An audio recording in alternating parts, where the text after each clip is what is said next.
College is going to be the best 4 years of your life. You've heard it before, a lot of your favorite movies and TV shows have probably perpetuated this idea, but that's not necessarily the case. And if you're struggling right now, you are not alone. My name's Emma, I graduated from the University of Pennsylvania last May, and I want to talk to you about happiness in college. I'm going to give you some tips and advice that will hopefully help with your happiness in college, but before I do that, I want to give you some context and background.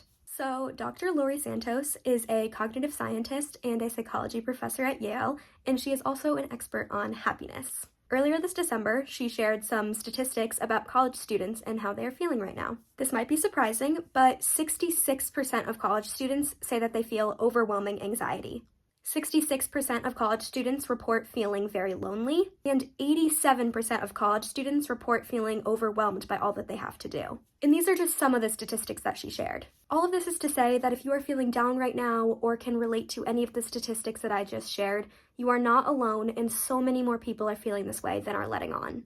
I felt a lot of these things in college, especially during times of transition, like when I transferred to Penn after my freshman year, but there are some things that really did help me when I was struggling, and I want to share them with you. My first piece of advice is to not isolate.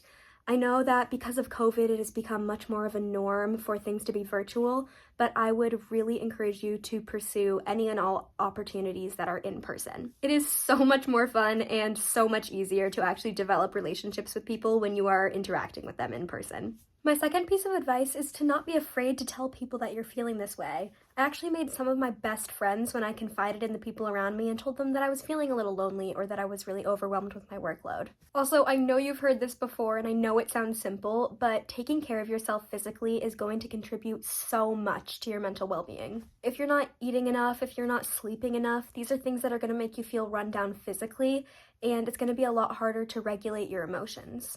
It is so important to take care of yourself physically in order to set yourself up to feel your best mentally. That leads me to my next point, which is make time for yourself to relax. I love watching TV, I love doing my makeup, and making that time for myself in order to do those things helped me feel so much happier. Having that balance in your life is going to help you so much. I want to remind you that college is just a part of life and it's just leading you to the next great thing that's coming. So take the pressure off of it. Do your best, that's all anyone can ever ask of you. And even if you love college, which I really hope you do, not every second is going to be incredible, and that is completely normal. So you've got this.